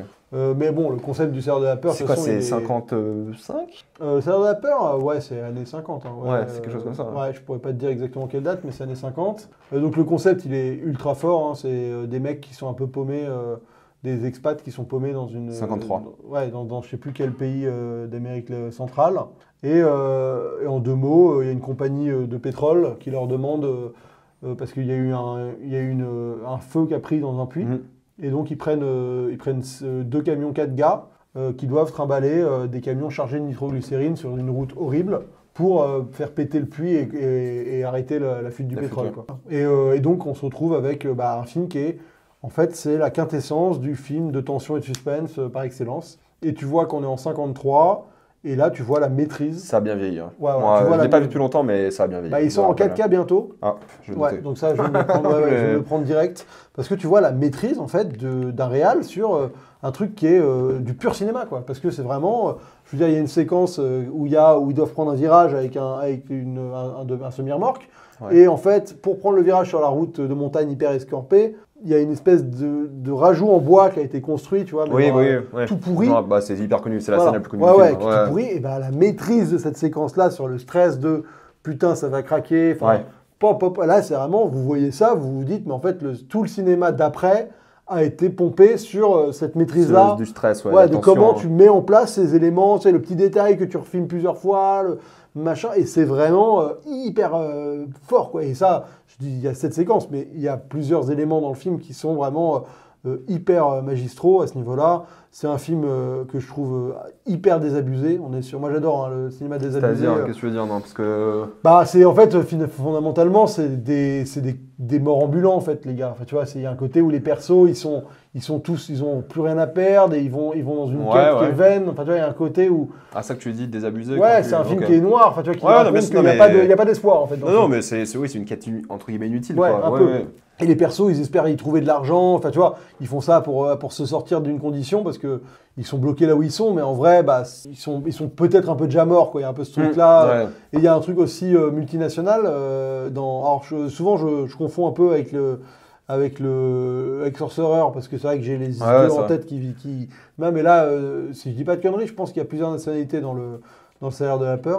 Mais j'ai checké, c'est un film franco-italien déjà, donc je me demande s'il n'y a pas des... Je crois que dans la distribution, c'est donc Yves Montand, Charles Vanel, Mario, Joe, Luigi, Bimba, Linda, Bernardo, Smerloff. Les quatre conducteurs, ils ont différentes un peu... Ouais, non, mais même les acteurs, ils ont différentes nationalités. Ils sont pas... c'est vraiment des profils assez différents. Ouais. Et en plus, au-delà de ça, il y a quand même aussi le fait que si on s'intéresse au salaire de la peur, on s'intéresse aussi à Sorcerer. Et Sorcerer, là, c'est du Friedkin qui fait son film le jour où c'est le moment où il a carte blanche. C'est-à-dire qu'il a fait L'Exorciste. Donc il sort de L'Exorciste. Je pensais que c'était plutôt Sorcerer, tu vois, je voyais les années 60. Mais ouais, t'as raison, c'est après L'Exorciste. C'est 74, je crois, un truc comme ça. Ah ouais. C'est-à-dire qu'il fait, Friedkin, il fait French Connection. French Connection. Qui lui permet de faire L'Exorciste. Enfin, gros succès, Oscar du meilleur film et tout. Bien sûr. L'Exorciste, énorme carton. L'Exorciste, c'est quasiment un des premiers blockbusters, en fait. Je veux dire, film qui a une distribution nationale et qui engendre plus de fric que personne. Et après, il fait Sorcerer en mode chèque en blanc. Tu vois, non, mais t'as raison. Et donc, il s'embarque dans un projet. Sorcerer, c'est un sacré run aussi à faire les 3 films d'affilée. Mais par contre, Sorcerer, ça sortira 15 jours après Star Wars. Et donc, en fait, le film, il va disparaître dans les limbes du box-office en tout cas, et ça va être un drame. Et ça fait partie de ces films un peu tournants dans la carrière d'un réal, parce que après ça, Friedkin, il va faire encore des bons films et tout, mais il était sur un run, il considère que lui, c'est son meilleur film en plus. Et franchement, c'est un grand film, Sorcerer, tu vois.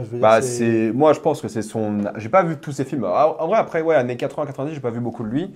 J'ai pas vu son remake des 12 hommes en colère. J'ai pas vu, ça, c'est la télé, par exemple, tu vois. Ouais, mais quand même, son dernier qui est sorti à la télé cette année, son tout dernier film était bien, tu vois. C'était quoi Le procès... c'est vrai que il est sorti là sur Paramount cette année, et c'était bien, tu vois. C'était un huis clos, procès. Il a plein d'idées, ça dure 1h45 quand même, et tu t'ennuies pas une seule seconde, quoi. Donc c'est un téléfilm, mais mortel, tu vois. Ça, je sais pas, oui, non, mais je parle, c'est vrai qu'il n'y a pas l'aura du truc. Je pense qu'après Sorcerer, son meilleur film qu'il a fait, c'était Police fédérale Los Angeles. Ça, j'ai pas vu ça. Qui est vraiment super, To Live and Die in LA. Et peut-être récemment, il a fait To Live and Die in LA. Oui, si, j'ai vu alors. Voilà, Non, mais je connaissais pas le nom. Police fédérale Los Angeles. Je connais pas To Live and Die in LA, oui, mais ça, oui. Et donc voilà, bref, et Friedkin, c'est vrai qu'avec Sorcerer, c'est un peu cette partie de ces films mythiques maudits, ces chefs-d'œuvre improbables. Le mec, il a fait un tournage d'une dangerosité sans nom. Enfin, voilà. Et pour le coup, je connais moins le tournage du Salaire de la peur original de Henri Georges parce que je me suis jamais documenté dessus. Ça a l'air hardcore quand même. Mais bon, voilà, ça avait l'air d'être quand même bien coton aussi. Et je voulais parler un peu de Clouzot parce que pour le coup, Clouzot, je trouve que c'est vraiment un réal un peu oublié aujourd'hui dans le cinéma français parce que pour moi, il est vraiment au niveau d'un Hitchcock, par exemple, de la même époque. C'est-à-dire que pour moi, il a fait des films. Je crois que j'ai vu que le Salaire de la peur de lui, j'avoue. Je vous recommande, si vous aimez un peu les thrillers et que vous aimez, par exemple, notamment ce qu'on appelle les whodunit, ou les films en tout cas à twist, où on a envie de savoir la fin et tout, vous regardez L'Assassin habite au 21. Super, le concept, il est hyper simple. C'est un inspecteur de police qui sait, il y a un tueur dans les rues de Paris, qui laisse une carte en se faisant appeler Monsieur Henri, et il sait que l'assassin, il habite dans une pension au 21 d'une rue. Tu vois, et donc, il va dans une pension. Et donc, dans cette pension, il y a 5 clients, je crois. Et donc, potentiellement, lequel de ces clients est le tueur. C'est son premier film. Franchement, ouais. Le Corbeau, j'ai vu. Donc il a fait Assassin's Creed 21, qui est pour moi un chef-d'œuvre de justement whodunit, comment tu... Enfin, t'as des suspects, t'as des indices, tu passes, t'es là à savoir qui est le tueur. Le Corbeau, alors on est aussi sur un chef-d'œuvre, et aussi un rapport de putain, mais c'est qui ce Corbeau sur et en plus qui parle de la délation en temps de guerre, parce qu'en vrai c'est un film de 43. Donc il l'a fait pendant la guerre et il voulait parler finalement de cette espèce d'ambiance délétère de délation, de trucs un peu sclérosés de la France dégueulasse, et c'est un chef-d'œuvre absolu avec des idées de mise en scène, vraiment une narration visuelle. Et le grand film aussi qu'il a fait, c'est les Diaboliques, je crois, c'est ça, hein. Les Diaboliques, 55, les Diaboliques. 2 ans après Salaire de la peur. Exactement, donc les Diaboliques, pareil, franchement c'est un film qui est... Ça se passe dans une pension de jeunes hommes, et il y a une histoire de mise en place de meurtre sur un mari abusif et tout. Et c'est le film Les Diaboliques qui a inspiré Hitchcock pour faire Psychose. C'est-à-dire qu'il a vu Les Diaboliques et il a fait « Ah, mais en fait, je peux peut-être faire un truc qui est un peu pareil. » Tu vois, enfin, je peux peut-être faire un truc dans la même vibe. Et c'est vrai que quand tu vois Les Diaboliques, tu as des parallèles avec Psychose, même le rapport au twist, rapport au fait, au noir et blanc, ce côté, cette ambiance qui est vraiment très très proche. Et Clouzot, c'est lui qui avait mis au début des Diaboliques sur les affiches « Ne spoilez pas la fin ». Un truc que Hitchcock a repris refera au début de Psycho, justement. Avec les livres et tout, même. Donc, Clouzot, et en plus, il y en a d'autres, hein, même Quai des Orfèvres, c'est super bien. Enfin, franchement, il a fait quasiment que des bons films. Enfin, moi, de tous ceux que j'ai vus, il n'a pas fait beaucoup, il a bossé pendant 30 ans, quoi. Ouais, mais... En tant que réal. Ouais, donc c'est pas mal en vrai, mais il en a bossé de 31 à 68. Ouais, bah franchement, moi tous ceux que j'ai vus, ils étaient extraordinaires. Okay. Donc je vous les recommande. Si vous aimez le côté un peu thriller à l'ancienne, moi ce que j'aime bien dans les Clouzot, et c'est ça dans le Salaire de la peur aussi, c'est que il arrive à faire des films, des thrillers, tu vois, avec un vrai engagement sur le concept et une surprise. Même 50 ans après, tu te fais encore surprendre. Franchement, je vous mets au défi. Hein, vous regardez L'Assassin Brito 21, je vous mets au défi de trouver qui est le tueur. C'est quand même cool de commencer un film comme ça et d'être surpris. Et je pense que vous allez être surpris. Mais au milieu de ça, il arrive à avoir quand même des personnages charismatiques, de l'humour. Tu vois, les personnages, ils ont tous leur gouaille à la française. Et franchement, c'est hyper savoureux. Et donc, je voudrais remettre un petit coup de projecteur sur ce réal qui est un peu oublié quand même, quoi. Donc, disons L'Assassin Brito 21. Ah, trop bien. Le Corbeau. Le Corbeau, extraordinaire. Pareil, hein, le Corbeau, devinez qui est le Corbeau, c'est chaud. Ouais. C'est chaud. Ouais. Après, ça a beaucoup été repris dans d'autres films. Donc, encore, hein, franchement, je peux te dire, pas tant que ça. Ouais. Pas tant que ça. Ok, bon. Après, moi, je l'ai vu en sachant. Donc, Et voilà, mais les quatre qu'il faut voir, c'est l'Assassin Brito 21, le Corbeau, le Salaire de la peur et le Diabolique. Vous faites ces 4-là et je pense que vous êtes là et vous dire, mais ouais, en effet, Georges Clouzot, c'est un génie. Et vous aurez pas tort. Attends, juste décale pour... J'arrête pas de tirer le... Non, parce qu'en fait, sinon, il y a le reflet du fond vert dessus. Et du coup, ça dit déjà qu'avec le noir, ça disparaît un peu, mais sinon, ça reflétait le truc. Ok, on fait un peu les séries. On a quelques minutes, 10 minutes sur les séries. Allez, vas-y. Et maintenant, un peu plus rapidement, quelques séries. Eh bah écoute, série, on va partir sur les bonnes bases humoristiques déjà. The Office. Ouais, franchement, je me l'ai surfait un peu pendant le Covid là, et c'est du bonheur absolu. C'est triste qu'en France, vu que ça n'a jamais été diffusé réellement à la télé, ça n'a jamais pris comme aux States. Parce que The Office, aux States, c'est partout, partout dans le monde, sauf chez nous. Nous, on a surtout ma génération, on est peut-être la génération plus Malcolm. C'est sûr. Oui. C'est la même époque, tu vois. C'est vrai que ça n'a jamais été diffusé à la télé. Je pense pas. Parce que sinon, ça devrait être. Je vois pas le moment où j'ai zappé. Parce que Malcolm, Ma famille d'abord, tu sais, toutes les sitcoms que les gens connaissent aujourd'hui, qui ont marqué l'enfance de beaucoup. Et pour beaucoup, The Office, c'était leur enfance, chose qu'on n'a jamais eue. On a eu Le Bureau, nous, avec Berléand. Là, ils ont sorti le remake australien cette semaine. Ah bon? Franchement, on est en septembre, mais voilà. Donc, mais The Office. Donc, The Office, et je recommande, parce que j'ai vécu la chose, donc c'est pour ça que je dis, vous n'êtes pas obligé de regarder la première saison. Je vous le dis, le The Office, la première saison, c'est un vrai décalque de la série anglaise, qui est beaucoup plus... qui est un peu plus cynique. Qui est plus anglaise. Ouais, qui est plus anglaise, qui est plus froide. Et je trouve que moi, honnêtement, j'aime pas du tout la première saison. Je la trouve à côté de la plaque. Il y a des trucs qui sont drôles, mais je trouve qu'il n'y a pas cette espèce de... Tu comprends pas trop qu'est-ce que tu regardes, quoi. Ouais, pourquoi tu as envie de regarder la suite. Mais à partir de la 2, il s'émancipe de la série anglaise. De toute façon, la série anglaise a eu très peu de saisons. Il y en a eu 2. Hein. Ouais, je crois que c'est tout. Ouais. Et donc, il s'émancipe. Et là, ils partent sur un délire qui conserve la base de ce concept, mais qui part sur une humanité à l'américaine, où les personnages sont tous un peu nuls, mais attachants. Alors que les Anglais, c'est juste qu'ils sont tous nuls. La première saison, c'est 6 épisodes de 20 minutes. C'est un peu gênant à regarder. C'est juste un peu gênant. Mais c'est un peu le but aussi. Mais oui, ils ont essayé de copier. Tu vois, même Steve Carell, il a les cheveux, il a une petite calvitie. Et puis en saison 2, il a une touffe à l'américaine, quoi. Genre, non, mais c'est ça. Donc ils ont essayé de copier. Ouais. C'est ça. The Office, ça marche sur la gênance. Je parle de la version anglaise. Et la série américaine, ils ont voulu coller à ça. Ouais. Mais à partir de la saison 2 où ils s'émancipent de ça, il y a des moments de gêne, mais qui sont toujours ramener à quelque chose de aussi un peu plus rayonnant. Voilà. Et bon, vrai que c'est... La version UK est très... En plus, il y a plein de célébrités dans la version UK. T'as l'impression que tout le monde est passé par là. Mais la version UK est très cynique et très britannique. C'est malaise, quoi. C'est l'humour britannique, de l'incompétence et tout, mais sans l'humanité. C'est bien quand même. Moi, j'aime beaucoup des Office UK aussi. Mais dans leur délire à eux, j'aime bien le truc UK, mais je trouve que adapté aux Ricains, c'était pas dans le ton, quoi. Mais le reste... Et après, jusqu'à ça fonctionne très bien, parce que le problème des séries, moi, j'avoue que je suis un peu... je regarde de moins en moins parce qu'en fait, j'ai quand même un peu un problème d'investissement, de m'investir dans un truc où à un moment ça devient moins bien, à un moment ça devient du remplissage, à un moment il se passe un truc qui fait que la saison est pourrie et celle d'après elle va redevenir bien. Bref, je commence à être méfiant sur les séries, je regarde souvent de moins en moins. Mais les The Office, c'est chambé jusqu'à la saison 6, 7. Jusqu'au départ de Steve Carell de la série. Et après, franchement, ça vaut plus. Et ça aussi, c'est un peu un sketch la manière dont il est parti. C'est beau. On vous laissera vous renseigner comment il est parti, mais c'est assez ridicule. Et non, mais tout est top. Et puis ils ont plein d'idées de mise en scène. C'est eux qui ont mis à la mode le style du documentaire en mode série. Après, c'est le même gars. C'est Greg, je sais plus comment il s'appelle, Gary Daniels peut-être, je crois qu'il s'appelle, qui fait encore plein de séries aujourd'hui, plein de sitcoms, qui cartonnent. Space Force, c'était lui aussi. Ouais, j'ai vu première saison. Ouais, moi aussi. Voilà. C'est tout. Mais il a fait, Gary Daniels, il fait, je sais plus, c'est pas lui qui a fait Scrubs aussi? Non, Scrubs, c'est... Peut-être je parlais du mec de Daniel, je crois que c'est le mec de Scrubs. Je crois que tu as raison. Et le mec de The Office, je sais plus qui c'est. Bon, je sais plus, l'un des deux, quoi. Mais Scrubs aussi, le showrunner de Scrubs, il est un peu là, je vais checker. Il a fait Cougar Town, je crois. Ouais, et bon, lui, il a jamais réussi à faire un truc aussi bien que... ça tombe bien, parce que la deuxième que j'avais citée, c'est Scrubs, de toute façon. Donc Scrubs, on est dans un milieu hospitalier. Pour le coup, ça a été un peu diffusé à la télé, ça, en France. Bill Lawrence, c'est Scrubs. Et lui, il en a fait beaucoup. Et Scrubs, moi, c'est vraiment ma série, c'est attachement. Alors, il y a un vrai problème avec Scrubs aujourd'hui. Parce que Scrubs, donc c'est l'histoire de JD qui est dans un hôpital, interne en hôpital et en vie. Et le truc, c'est qu'il est un peu loufoque, il fait des rêves éveillés, donc il a ses fantasmes qui se matérialisent. Donc t'es à la fois dans la réalité, à la fois dans un truc un peu absurde.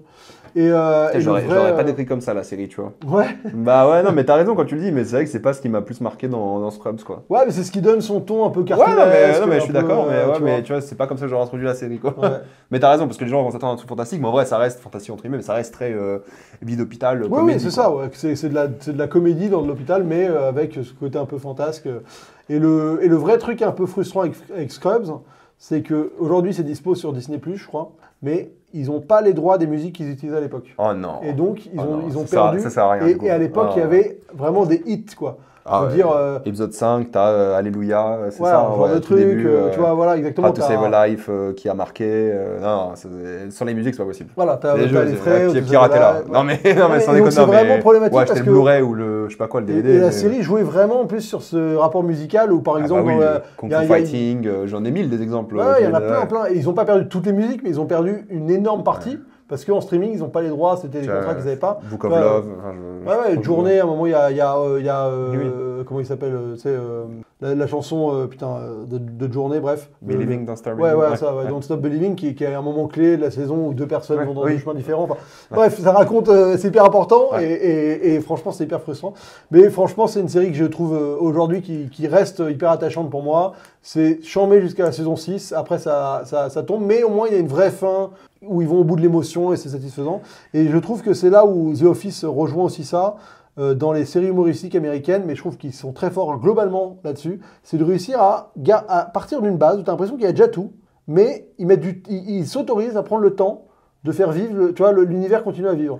C'est-à-dire que The Office, c'est quand même ouf de te dire que de la première épisode, tu as déjà le même bureau qui est là, avec Meredith, avec Phyllis, et pourtant ces personnages-là, ils ne vont être utilisés que 3 saisons plus tard. Tu vois, genre, quand ils ont envie. Et ça, c'est chambé parce que je pense qu'en France, on serait bête à se dire, faut tous les présenter. Mais en fait, ils en ont rien à foutre et c'est petit à petit. Et donc, ça donne un sentiment d'appropriation de la série où toi, tu as l'impression que ce perso, tu les connais parce qu'ils étaient là sans rien faire et pourtant, ils étaient là, tu vois. Ouais, et puis c'est 2 séries où il se passe rien. Oui, oui, c'est pas comme How I Met où il y a un but. Tu vois, genre, là, il n'y a pas de but. C'est genre, et il est en interne les 8 saisons. Quoi. Ouais, c'est ça. Et on regarde pas la dernière saison. Techniquement, la saison 9. La saison 9 est considérée dans la série. Mais on regardait pas la 9 parce que c'est pas. En fait, ils voulaient rebooter Scrubs avec une autre génération. Ça a pas du tout. Et il y a les personnages qui viennent au début, quoi, mais c'est nul. C'est hyper gênant. C'est gênant, c'est nul. Et regardez les 8 premières saisons qui sont très bien. Qui a une vraie fin en plus. Oui, qui est une belle fin, super. Non, c'est top. Franchement.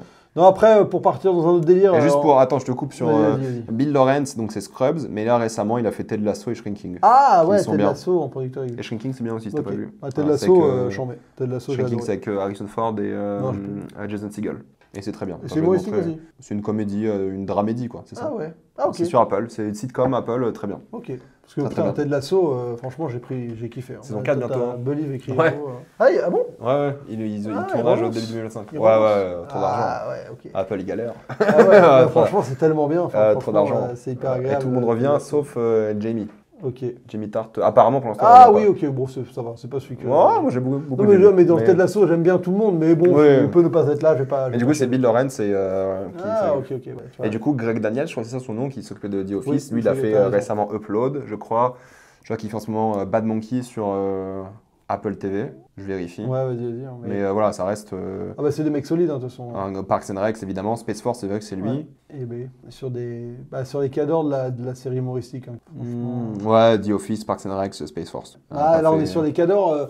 Mais c'est vrai que Ted Lasso, moi récemment, ça a été une des rares séries où j'ai retrouvé cette vibe d'attachement au perso, d'humour mais pas forcé. Et franchement, Ted Lasso. Le problème, c'est le concept, c'est que vu que le but, c'est de faire des premières ligues, quoi, entre guillemets, parce que, ils changent de ligue. Ça marche bien sur les 3 saisons, je trouve. Ouais, 3 saisons, mais maintenant, tu vois, la 2 est moins bien. La 3, la 2 est moins bien, et puis la 3, c'est fini, quoi. Ouais. Ah ouais, donc, mais c'est ça qui est agréable. Moi, c'est fini. Mais là, vu que la 4 reprend avec le retour de Ted et tout. Ouais, on verra bien. C'est ça, là j'appréhende. Moi, les retours, je suis vraiment hyper. On verra bien, écoute. Non, après, pour changer de registre, dans les mini-séries, parce que moi j'aime bien les mini-séries quand même, je trouve ça hyper. Ça évite ce côté justement frustration, perte d'intérêt, c'est bien jusqu'à la saison de temps. Et donc pour moi le must c'est Band of Brothers de Spielberg et de Tom Hanks. Produit quoi, je crois qu'il réalise pas mais. Peut-être qu'il a fait un truc mais je crois pas vraiment. Et là pour le coup on est sur donc le débarquement en Normandie parachutiste, on suit la Easy Company je crois. Attends, moi je l'ai revu sérieusement cette année. Et la Easy Company en principal, mais t'en suis plein en fait. Chaque épisode est sur une partie de quelques personnages. Ouais, c'est ça. Et ils se croisent un peu. Ouais, c'est ça. Genre, tu sais, l'épisode 1, c'est sur l'entraînement. L'épisode 2, c'est sur l'arrivée. L'épisode 3, c'est sur telle unité avec un tank. L'autre, un village. L'autre dans les bois. L'autre dans la neige. L'épisode 6. Non, c'est la fin. Les deux derniers épisodes 8, ils sont avec les camps et tout. Les 3 derniers sont monstrueux, quoi, comme ils ont. Et ça, pour le coup, c'est vraiment le must. Je trouve que c'est à la fois viscéral, à la fois hyper solennel, c'est parfément fait. C'est un soldat Ryan pendant 10 heures. Quoi. Ouais, voilà, c'est ça. Et avec le budget, t'as l'impression du soldat Ryan, c'est rien à dire. Moi, j'en ai beaucoup parlé cette année aussi, mais c'est vrai que c'est parfait. Il n'y a aucun épisode à acheter, il n'y a aucune scène à acheter, tout est tellement touchant, bien fait. Il y a des dynamiques, tu sais, de pouvoir dans la Easy Company, il y a des gens qui se trahissent et tout, il y a un côté un peu corporate au truc qui est hyper bien. Et c'est le traitement des Allemands et autres est hyper intéressant. C'est une des rares que j'ai vu 2 fois, me suis refait 2 fois. J'ai pas vu de Pacifique. J'ai essayé à l'époque et j'ai pas du tout réussi à adhérer. J'ai trouvé ça vraiment pas du tout dans le ton. Très, très chiant. Franchement, je me suis fait chier. Et j'ai pas vu la dernière qu'ils ont sortie sur les aviateurs. C'était bien, largement pas au niveau. Et il y a le côté très numérique. Ça se voyait de la bande-annonce. Dès l'affiche. Dès la gueule de Butler. En fait, ça dépend. Tu voyais le numérique. En fait, ça dépend parce que les trucs en avion, du coup, sont bien parce qu'ils ont construit les avions et tout, mais tout ce qui est en mode stagecraft, ils ont un passage en Algérie, si je dis pas bêtises. Affreux, tu dis. Déjà, ils ont mis du sable dans un studio hollywoodien et puis basta. C'est allié de Zemeckis un peu, quoi, genre. Non, ça, c'est dur, mais ça, c'est le problème de. Ça reste bien, moi j'ai bien aimé, mais ça vaut le détour. Ça vaut le détour. Il y a une actrice que j'aime beaucoup dedans, que j'aimerais bien voir aussi. Non, ça vaut le détour. Donc voilà, et après, Band of Brothers, c'est extraordinaire, faut pas hésiter. En mini-série aussi, Tchernobyl. Moi, je trouve que c'est ma claque des 10 dernières années en mini-série. j'ai pris vraiment, je trouvais ça extraordinaire. 5 ou 6 épisodes. Ouais, je sais plus, mais. Mais bon, bah, franchement, c'était grandiose. Il y a une espèce de reconstitution qui est parfaite. Les acteurs sont tous impériaux. Tu as des mini-rôles qui débarquent qui sont hyper charismatiques en 2 secondes, mais sans en faire des caisses. Tu as une tension. Encore une fois, c'est d'une. C'est tellement ludique aussi. Ouais, voilà, c'est étonnamment tellement sur. Et sur c'est tellement de tout proche système. de la réalité. Moi, quand je regardais la série, lors de la diffusion, ils diffusaient les podcasts, HBO, ils expliquaient ce qui était vrai ou pas. Et c'est tellement proche de la réalité, c'est tellement sincère aussi, c'est tellement intelligent. Et ça parle pas de Tchernobyl, en fait. Ça parle de mensonges, de corruption, ça parle d'un système. Et en fait, ils parlent même des États-Unis, parce que c'est pour ça qu'ils l'ont fait. C'est l'époque Trump, quoi. Tu vois, Ouais. on est dans l'ère du cinéma, de la série où c'est De la Trump. post-vérité. Ouais, c'est ça. Donc, c'est tout. Il n'y a que des mensonges, de la désinformation. Et ça parle de ça. Tchernobyl, c'est entre guillemets en bonus, parce qu'il y a des scènes incroyables et tout. Mais ça parle de. Ça parle des mensonges d'État, quoi. Ça parle de comment tu manipules les gens, tout ce que tu fais pour gagner en grade, entre guillemets, dans une hiérarchie, très gouvernementale et tout. Franchement, il n'y a rien à dire sur lui.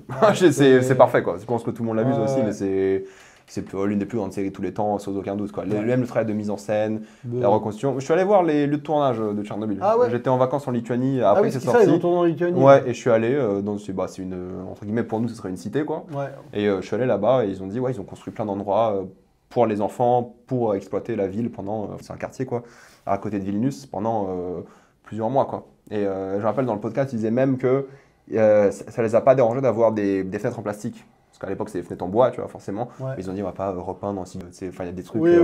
on s'en branle quoi. Tu vois. Et ça, moi j'aime bien cette approche-là, parce que même, tu vois, je trouve que sur la langue, par exemple, il y a plein de gens que ça a gêné.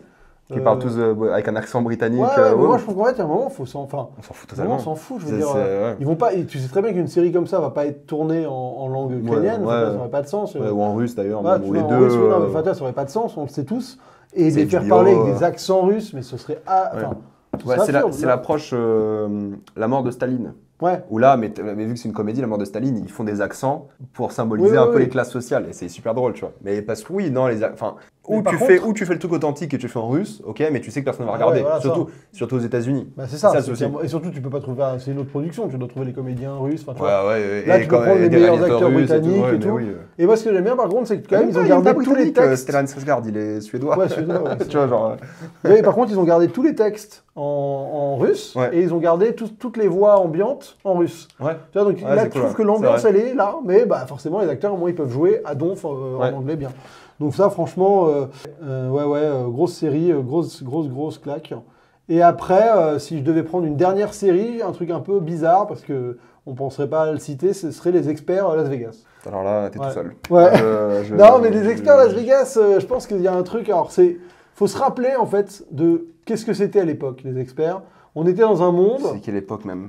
Je crois que Les Experts, ça doit être vraiment tout début 2000. Ah ouais. Les Experts. Et le Las Vegas, c'est le premier. Et moi...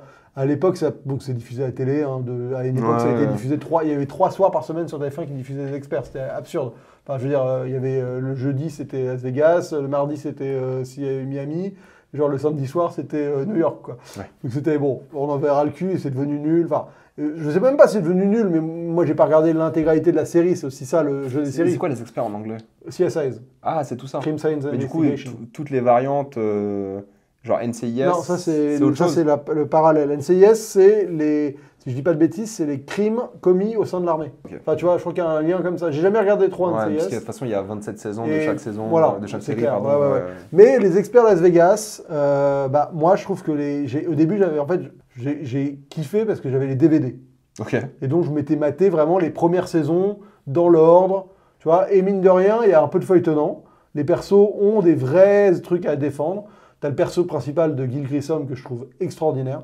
Franchement, j'adore ce personnage. C'est un espèce de un peu Sherlock Holmes. Il est fasciné par les fourmis. Il est un peu dans son monde et à la fois il est trop fort. Et moi, il y a un côté fantasme d'enquêteur ultime, quoi. C'est parce que les gars, ils font à la fois la résolution des enquêtes, à la fois la prise d'indices. Ce qui est un truc qui se fait pas, hein, normalement. Il y a un mec qui récolte les trucs, il envoie un labo. Le labo, il envoie des documents à un autre gars. Enfin, tout est décorrélé en vrai. Et c'est vrai que c'est une série où aujourd'hui, les gens vont dire que c'est un truc industriel de merde et ça a été totalement galvaudé. Mais les premières saisons, moi, j'en ai un super souvenir. Les enquêtes, elles étaient super intelligentes, vraiment variées, avec des enjeux forts. Il y avait des fils rouges qui fonctionnaient bien. Les persos étaient tous marquants.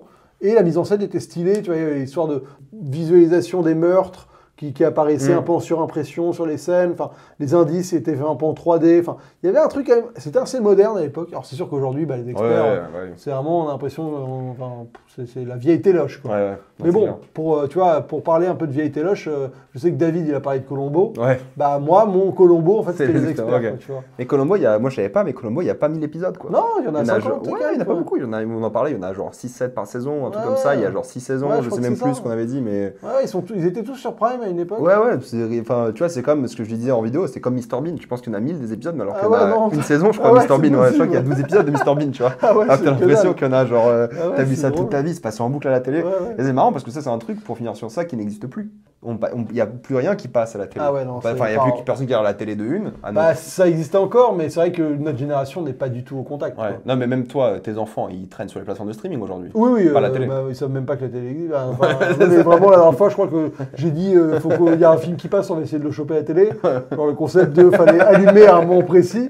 Ma fille, elle ne comprenait pas, tu vois, de quoi on parle. Tu vois. Ouais, avec les pubs en plus. Tu vois, la dernière fois, il y avait. En plus, je suis débile parce que en fait, j'aurais pu. On voulait regarder Wonka sur Canal, et Wonka, c'était genre, c'était marqué 21h vendredi. Donc moi, j'étais en mode, ah putain, faut attendre 21h vendredi, c'est chiant. Et en fait, non, il est dispo, quand t'es abonné, il est dispo sur MyCanal bien avant, tu t'en fous. Quoi. Et ça existe plus. C'est le truc à la demande. Après, voilà, les experts, par exemple, c'était saison de 24 épisodes. Ouais, parce que c'était l'époque. Non, mais c'était avant, il fallait remplir le calendrier de septembre d'une chaîne, de septembre à juin.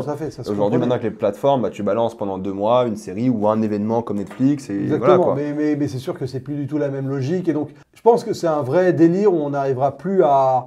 Enfin, c'est quasiment regardable aujourd'hui. Je veux dire, tu peux pas regarder les experts, plus personne va se dire. Moi, je dis ça et récemment, je me suis refait un peu Buffy, par exemple. Parce que je joue aux jeux vidéo en même temps et j'ai regardé les 3-4 premières saisons de Buffy, où pareil, t'as 20 épisodes par saison à peu près. Et mais le délire Monster of the Week, ça passe mieux que le Crime of the Week, tu vois. C'est un peu de bon. Les crimes, qu'est-ce que tu peux inventer de. Il y a des trucs, et surtout qu'ils prenaient des vraies histoires dans la chasse, je sais. Ils adaptaient des vraies histoires, entre guillemets. Mais bon, après, les persos dans CSI Vegas, moi, ils m'intéressaient suffisamment. C'est le mec avec les lunettes. Ouais. Il était le même à l'époque. Non, ça c'est Miami. Ça c'est Miami, ça. Ça c'est. Comment il s'appelait Horatio Kane. Voilà. Non, c'est Gil Grissom. Le mec un peu gros. En plus, c'était rare d'avoir. Parce que c'est le gars qui joue dans To Live and Die in LA, justement. Ah oui. Là, pour le coup, Jordan Peterson, je crois. Pas Jordan Peterson, je crois que ça. Non, c'est autre chose. C'est masculiniste. Mais bon, bref. Mais donc, c'est lui, et tu sais, il joue un gars. Ouais, franchement, il a pas de gueule. Il joue un gars un peu gros, avec des lunettes charismatiques. En fait, je vois pas du tout de quoi tu parles depuis tout à l'heure, parce que moi, j'ai en tête Miami depuis tout à l'heure. J'avais un peu New York en tête. New York, c'était avec Gary Buzet. J'ai jamais vu quoi. New York, c'était avec Gary Buzet. Et Las Vegas, c'était avec tu vois, ça c'est. Ah, mais c'est le mec de. Ça j'avais déjà arrêté de regarder. Parce qu'après, il y a le mec, en effet, qui jouait dans. Ça c'est la première équipe. Avec, donc eux, ils avaient une espèce de relation. Ok. Et franchement, après, c'est pour parler un peu de trucs où j'ai adoré cette série, une époque, quoi, tu vois. Ok, cool. Mais c'est comme Grey's Anatomy, j'ai adoré aussi, mais pareil, maintenant on est à la saison 23, je crois, un truc comme ça. Donc en fait, j'ai regardé 3 saisons, j'étais à fond. Pas 23, tu vois, à un moment. Ok, merci pour ces recos. Ça me fait trop plaisir. D'avoir discuté de tout ça. Merci à tous d'avoir regardé cette vidéo. Pensez à vous abonner à la chaîne de Zoltan. Zoltan le Z. Non, Zoltan Z, pardon. Qui fait des lives régulièrement avec David, justement, qui était là la dernière fois. Allez voir les œuvres qu'il a conseillées aussi, sauf les experts, parce que vous en avez pour 6 ans. Non, là. Mais tu sais, au long to watch, ils vont te marquer tout le death. Non, mais sérieusement. Et ça continue encore ou c'est fini? Non, je pense que c'est fini. NCA, je crois que ça continue encore. Ouais, des procédurales comme ça qui durent. Voilà, abonnez-vous à tous ces réseaux, abonnez-vous à la chaîne, à tous mes réseaux, et moi je vous dis à une prochaine fois. Salut à tous.